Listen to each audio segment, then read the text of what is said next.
Welcome, Toastmasters. My name is Brian Gomes, and today I'm excited to be speaking to Hoda Abu Zaid. Welcome, Hoda.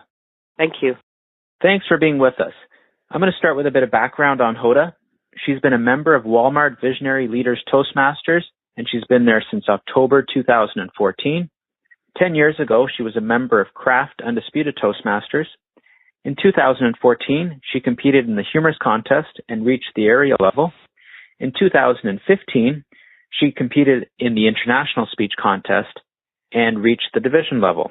Hoda, you put a lot of time into studying and learning from past winners and great speakers. Please tell us about the things you do to learn from them and what you've learned. Sure. So what I usually do is I look up past champions in the previous years, and just to have a look, because I'm looking at the best of the best when I do that. And I'm interested to see how they deliver their speeches, as well as the topics they choose, and if they are specifically trying to give a particular message to the audience. So a lot of what I do is I start by looking at the speech once, just to give it an overhaul, see what it's about, and then I'll go back and I'll actually listen to the speeches over and over again. At least, I think for this international speech contest, I went back and listened to a variety of champions in the past, maybe at least five times, maybe more. And I learned, a lot, and I learned a lot from them. And I particularly learned that there usually is a message within the speech, and it's very important to kind of have a message within your speech that your audience will get. And I also look for things like humor and how they move on stage, and basically the overall connection that they develop with the audience. So I learned a lot in terms of how valuable it is to have humor and a message and connecting with the audience in various ways.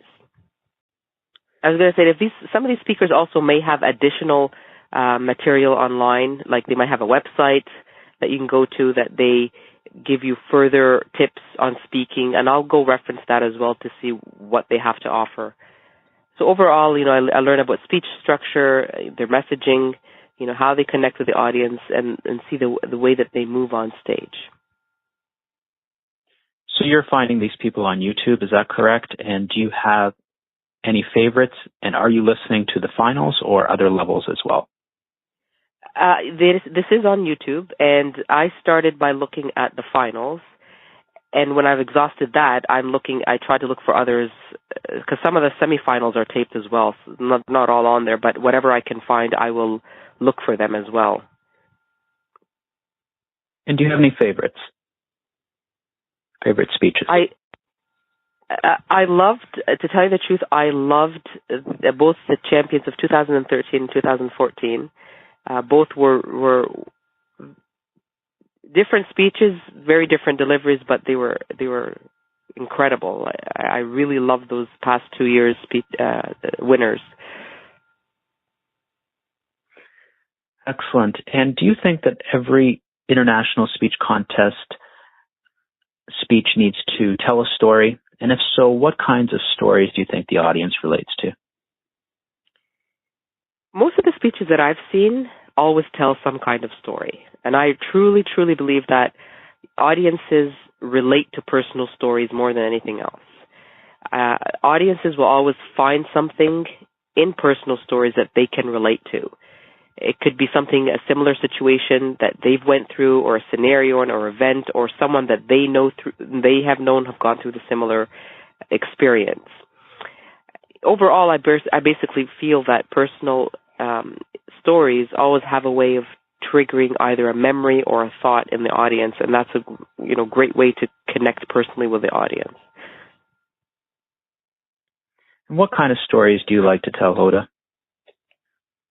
Personally, I like to tell personal stories. I actually find it challenging picking a topic for speeches. That a lot of times I find it, that takes a big chunk of my time. I don't know what to speak about, but in the end, what it ends up happening is I always pick some sort of personal story, and it's the easiest thing that you can speak about, because it's something that you can relate to, something that you went through, and something that you can naturally deliver in the way that you want to deliver it, because again, you're in touch with that experience. So I find personal stories the easiest to speak about. You mentioned that humor is very important. What if you have a personal story that you're having a hard time inserting humor into? Will you still use that? I will.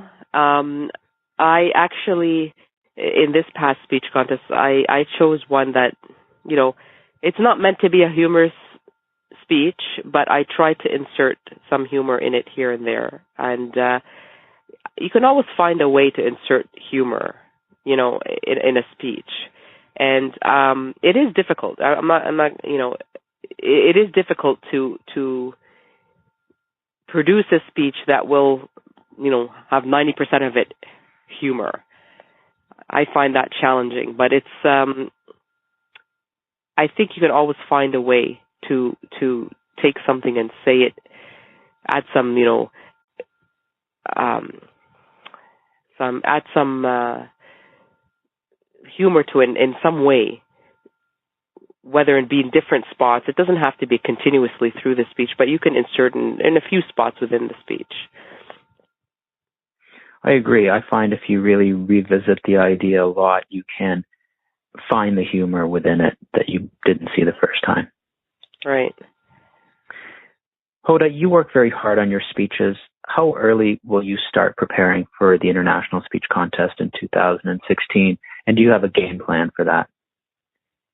That's a good question. I mean, this year I prepared about 4 to 5 weeks in advance before I delivered, before the club contest.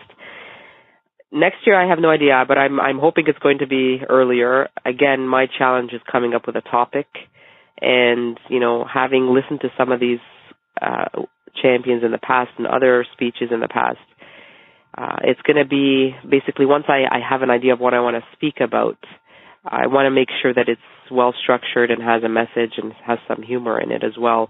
And I think, to tell you the truth, it might be well in advance of the 4 or 5 weeks, might be ahead of time. I don't really have a game plan, but I'm hoping that I can use the club meetings to deliver several speeches between now and then, and perhaps maybe take 1 or 2 of those speeches that I do between now and then, and maybe create a new and improved version somehow, and use that for the speech contest in 2016. To win the whole thing, you need 2 speeches. Will you be preparing 1 or 2? To start off with, I'm going to be preparing 1, then see how that goes. But if I prepare early enough and I feel comfortable with that first one, then I will be preparing a second one as well. I have definitely thought about preparing 2 speeches. And the interesting thing is that this year was the first time that I actually go through the International Speech Contest. And I found out just before the division contest that actually you need a second speech at the finals. I didn't know that before that point in time. I actually was quite surprised to find out. But so, I found out early enough, and definitely if I'm going to, envision myself getting any further or in the 2016 contest, I would definitely be thinking about preparing 2 speeches. Excellent. Could you please tell us about the type of work you put into in terms of editing and practicing your speeches? Yes. So when I did my speech, I had different people listen to it. I had an experienced Toastmaster listen to it before I delivered the speech, and I had some pointers from her in terms of how to make the speech better. So basically, a big chunk of it was insert more emotion into the speech. There are several areas in the speech where you can put in emotion and gestures. So that was a very important part of the speech as well. And using props as well are all parts of editing the speech. I've also had non-Toastmaster people listen to this speech on the day of the club contest. And I did that on purpose because I wanted to have their point of view. There's always going to be things in your speech that the audience will pick up on or listen and have feedback on that you will never see yourself. until they point it out to you. So it's very important to have others listen to your speech and give and solicit feedback from them. And so a lot of the times the type of editing I'll do comes from the feedback I get. So I'll get people saying, maybe you can cut this part out, or you don't really need this part, or you could say it in a different way, or you could shorten it. You can condense it. You don't, or I'll have some, for example, that sounds repetitive. Take that out. You don't really need it.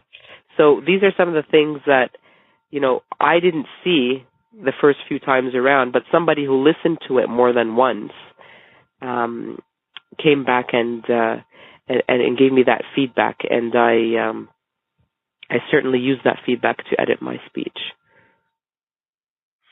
I love that. I'm a big believer in feedback and continually refining something, and what we hear from others can definitely help make our speeches better. While we're on this topic, what do you need to improve on as a speaker to go farther in contests? For me, the one thing I realized this time around is movement. How do you move on stage and move with purpose? You want to seem, smooth. You don't want to be moving on stage haphazardly. You want to do it with purpose. So that's one thing that I need to work on. And that's something I definitely, as opposed to, just pacing up and down the stage for no reason. When you actually, if you move toward the audience at a particular time, you can make a point stronger. So those are that's one thing for sure that I need to improve on when it comes to giving the speech. And how will you improve on that? Can you give us an idea of some specific things you'll be doing this upcoming year? Will you be practicing movement? Is there anything specific you can tell us on how you'll improve in that area? I think what I'm going to do is I'm going to, again, research speakers in the past and see how they move. And yes, definitely practicing, using the opportunity in the club when delivering speeches to practice that movement at that level, and maybe trying to invite experienced Toastmasters in to evaluate, or even trying to go out to other different clubs to speak and have a different point of view for evaluation as well. So I think it's good to have that outside audience as opposed to the constant, audience that you have within your club from week to week. So yeah, definitely practice, definitely look at other people when they speak. How do they move? Or do they move? Maybe not necessarily have to move, but, it really depends also on the speech and the nature of the speech as well. We've talked about important elements of the speech. What would you say is most important to you? Speech value and message, humor and entertainment, delivery? What's most important to you?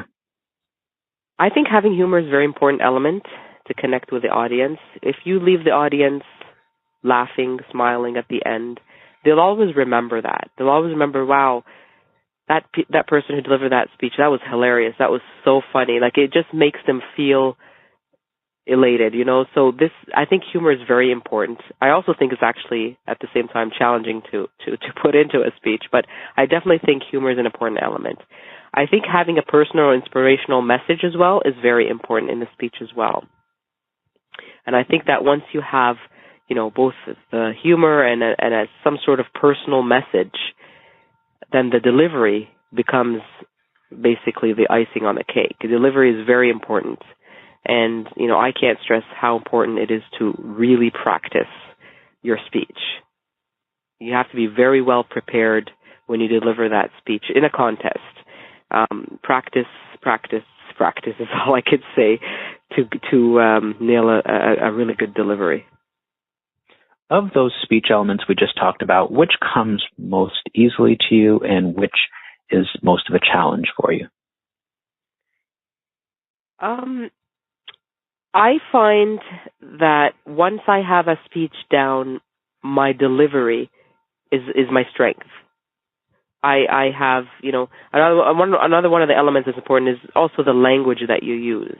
Like, if you use, good grammar, good language, you use metaphors, you use alliterations, these are all important elements in a speech. And to me, that comes to me easily. This is one of my strengths in my speeches, the language that I use and all the aspects of the language that you can insert within your speech. So that's something that comes well and easy to me.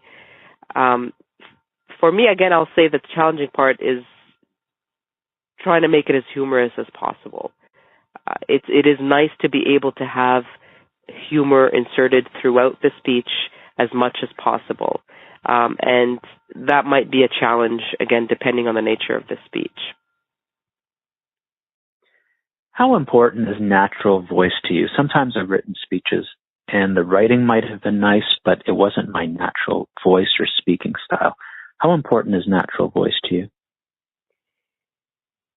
So there's a difference between natural voice and kind of like a natural delivery. And I think that I've had people comment on when I said my speech, have people say, it was really good, but this is not the way I know you every day. And I would say to them, well, in Toastmasters, they judge you on vocal variety, they judge you on gestures, they judge you on body language.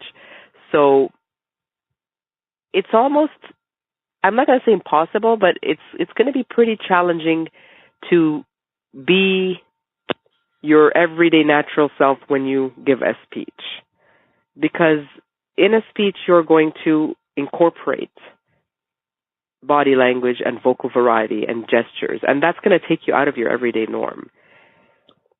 So it is important to be as natural as you can, but you have to keep in mind that you're not going to be 100% natural because you're going to incorporate all these things. I mean, when you look at the 2013 champion, that was, you look at him, you say it wasn't really a natural delivery, but it was a very smooth delivery. So to me, I wouldn't worry so much of being natural because there are elements that you are being judged on that you have to incorporate into the speech. The comment that somebody at your club made about that's not the person I see every day, that lack of authenticity with myself and some of my writing, that's been apparent. And I want to get back to my natural voice or maybe the way I speak every day and to have that come out in speeches. Are there elements of a speech that we might miss but you think are very important and that you'll try and incorporate into every speech of yours? I think structure is very important. You don't want a speech to be all over the place. There should be a certain flow to it. And I believe Craig Valentine once said that if you build your speech around a foundational phrase, he always said, build it around a foundational phrase. And I think that if you do that, it will help keep the structure of the speech in place and you won't be all over the place. So that's something that I want to start doing as well. I want to think about, what is that foundational phrase that I want to build my speech around. So structure and having it organized is something very important in a speech. I've heard a foundational phrase a little bit. Could you explain it more? Does the phrase itself have to be repeated during the speech, or is it more of a theme that is consistent throughout your speech? I think it's more of a theme. I think the phrase is said, at least it is mentioned once in the speech, but it's the theme around that after that. So, the example that he gave is, his phrase, and he was once telling people about a life experience he had. An internet company to being a motivational speaker and what he went through to get to that stage. And his foundational phrase there was, your dream is not for sale. And that was the foundational phrase that he used. And then he went around to talk about, his experience and what he had to, go through from leaving, an everyday job to becoming what his dream job was, which is a motivational speaker and a trainer. So the phrase is mentioned once, and then there's a theme around it, and you build your speech around that. While we're on the topic of motivational speaker or professional speaker, If you could be a professional speaker, would you be? If I could be a professional speaker, I enjoy it. I would definitely consider it. I think I would. I enjoy, like, I actually discovered lately that when I go into these contests, I actually really enjoy it. It's very nerve-wracking, but I really enjoy it. So I would be. I would be if I could be a motivational speaker. I would be, yes. Do you think you're a natural speaker? Some people get on the stage and I think they get bigger. I think some people get on a stage and their tendency is to get smaller. Do you get bigger on a stage, and do you think you're a natural speaker? Well, I've been given feedback that I'm a natural speaker. I got a lot of feedback when you're a natural speaker. So it's good to hear that. They say, if you have confidence up there and you speak, you seem very natural. So that's something that I try to have when I get up there and I speak, is always have that confidence level within me. And again, that's going to come by knowing your speech inside out and practicing it. And I do feel good when I get up there and I deliver my speeches, especially if they're well practiced. Excellent. Could you give us your views on eye contact with the audience and how it relates to your connection to the audience, and then you having connection to your speech? So I find eye contact is definitely very important to make connection with the audience. When you make eye contact with the audience, you are showing them that you have a comfort level with them, and you are showing them that you have confidence. So it's very important to make eye contact when you're delivering a speech, and make that eye contact with the audience. Is it easy to do it? I would say it's not that easy, because I find that when you make eye contact with the audience, at least from my point, that's one thing that I also need to work on, is that when I make it, sometimes I'll lose kind of focus on what I'm talking about, because I've made that eye contact and I kind of lose focus a little bit. So a lot of times I'll find myself actually looking over the audience, and hopefully nobody's really noticing that. but I mean, not all the time. I mean, I do make some eye contact, but it's not consistently throughout the audience. Let's put it that way. But I think it is very important to show that you have that comfort level and that confidence, and to make that connection with them. So it's the kind of thing I better not look at my audience or I'll forget my speech. I noticed that I've done it once or twice where I've looked at somebody and I lost track a little bit, right? But then, again, it all goes back to how well you know your speech, and if it is a well-practiced speech, if you're looking at somebody, you shouldn't have to feel distracted in any way. Like like this speech that I worked on for this international speech contest, I actually practiced it a lot, so I wasn't really thrown off when I looked at people in the audience. Do you have a worry or a fear of forgetting your speech when you get up there? Oh my gosh, yes, for sure. I've actually done that when I did the humor speech contest at the area contest last year. There was a part in my speech where I forgot. I blanked out. I forgot, and it took me a while to remember where I was and pull it back up. And by the time I did, I actually went over my time limit.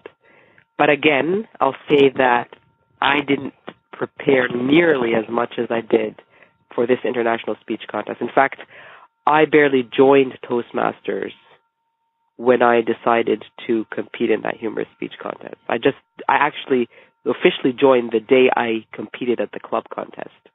So, and a week later was the area contest. So I didn't have a lot of time to prepare for that one at all. Had I had a lot of time to prepare like I did for this one, for the international speech contest, I'm sure I wouldn't have blanked out. It's just how well you know it inside out and how much you practice it. Have a couple of follow-up. I always have it here. A couple of follow-up questions from there. When you do get lost, say in your speech, what did you do to recover, or what do you recommend doing to recover? I basically paused. I paused and I paused and I paused, tried to remember where I was. What you don't want to do is say, "Oh, I'm sorry. Sorry about this," or "Sorry about that." you don't want to make any comments like that. So what you could do is just pause and try to remember, or you can, if you're very smooth at it, you can throw in humor, ask a question to the audience or whatever. Try to to ask them a question that gives you time to remember where you are at your speech, or try to connect back with them somehow. I haven't tried that myself, but what I have done is I've just paused and tried to remember where I was without saying anything or apologizing or anything like that. That would be really smooth, almost turning it into a table topic at that point. Yes, exactly. With your humorous contest experience, can you speak to that? What was it like? Any thoughts on that? Well, as I said, I didn't have much time to prepare at all. It would have been nice to have a lot more time to prepare. But it was my very first contest ever.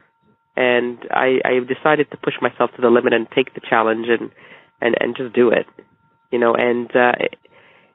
was for a starting experience. It was pretty good. I did the club. I got to the area level. I didn't get any further, obviously, because I had I'd gone over my time limit, so I wasn't even contending at that point. But it was good because it was my first contest. It was a good experience to get out there and speak to a different group at the area contest. While we're on this topic, can you talk about learning from your past, quote, failures or losses and using that in terms of learning how to do things right? How important is that? Some thoughts on that, please. Yeah, it's like I learned from that humorous speech contest, for example, that next time I enter a contest, I need to prepare well ahead of time. And if I'm not going to be prepared, then there's no point, really, unless you just want to do it for the practice. But if you're aiming to get somewhere, there's no point. So it's giving yourself time to prepare and practice is very important. That's something that I learned from the humorous speech contest. And again, from the humorous speech contest, I didn't have the pleasure of having people listen to my speech beforehand or give me any feedback. It was so quick. I think the timelines were so tight that everything was done on my own. So when I was thinking about the next contest, I was thinking about, okay, now next time I'm going to prepare ahead of time, and I'm going to get people to listen to my speech and give me feedback so that I can make it better before the club contest and after and thereafter. You mentioned preparation. Do you have any other advice that you'd give for people who are entering contests? Again, so listen, get somebody to, I would say get somebody to listen to your speech and give you feedback. This is all part of perfecting your speech.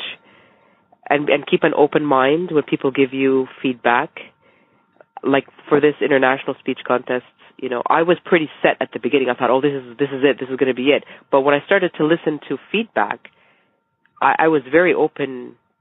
I was surprised about how open I was to changing my speech. In fact, I changed my speech so much it wasn't what I started with at all.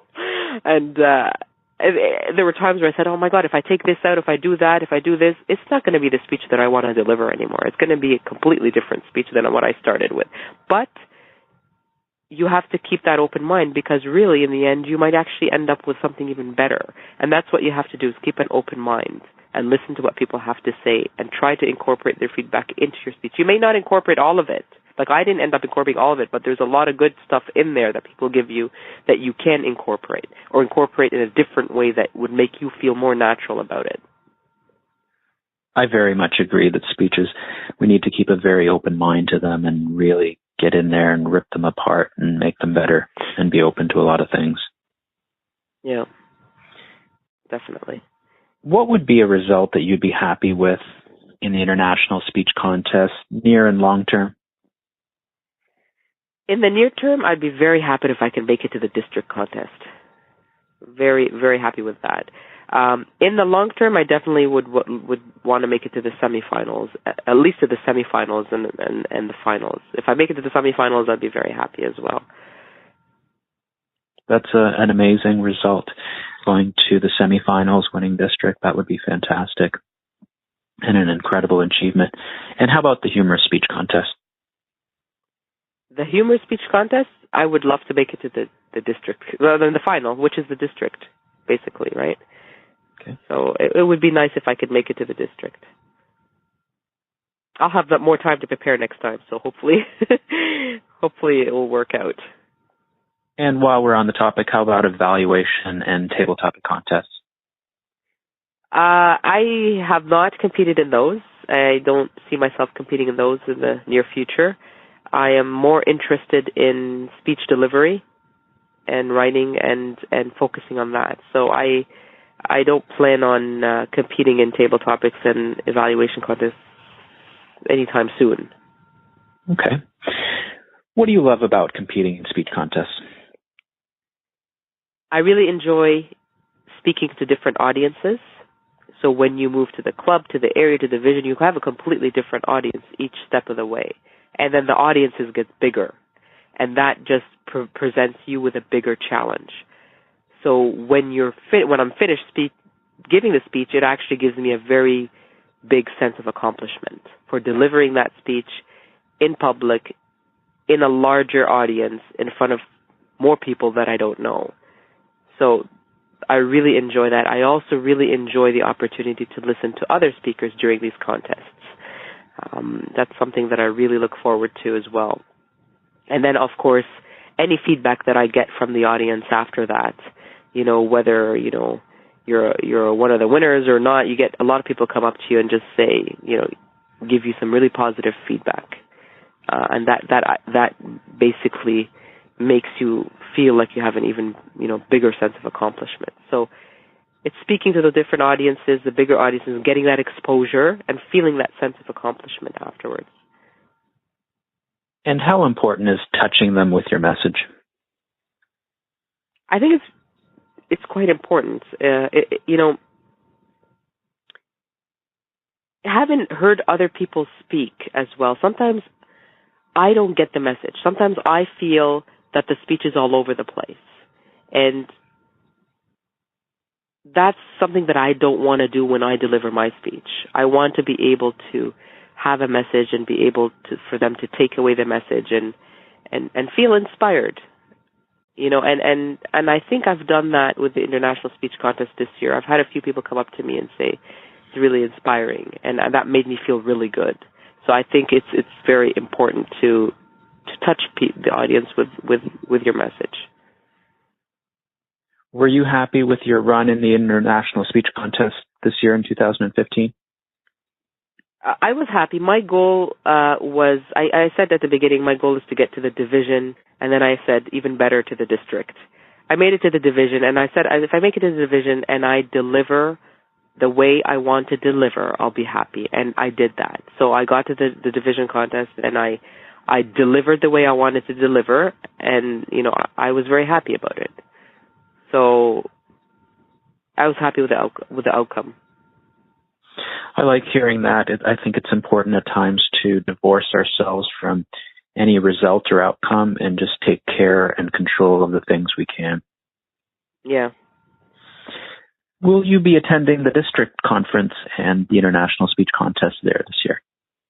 Yes, I will. I'm looking forward to that, actually, very much so. This is the first time I actually attend a conference. I did not attend the one for the humorous speech where that was taking place, but I am planning to attend that one, and I'm looking forward to it. I'm looking forward to the workshops. I'm looking forward to listening to Craig Valentine and his tips, and of course any other speakers that have workshops, and very much looking forward to the speech contest as well. Excellent. I will be there, and I look forward to seeing you. Hoda, I've asked you a lot of questions. Is there anything else you'd like to say or comment on? I would just like to say, for other Toastmasters out there, go out there and get your feet wet. It's not an easy thing to do. It's very nerve-wracking, but I can guarantee you that once you do it, you probably will want to continue doing it, and you will feel a great sense of accomplishment when you get involved in these speech contests, and you will definitely grow from it professionally and from a personal point of view. So I would definitely recommend getting your feet wet out there and getting involved in these speech contests.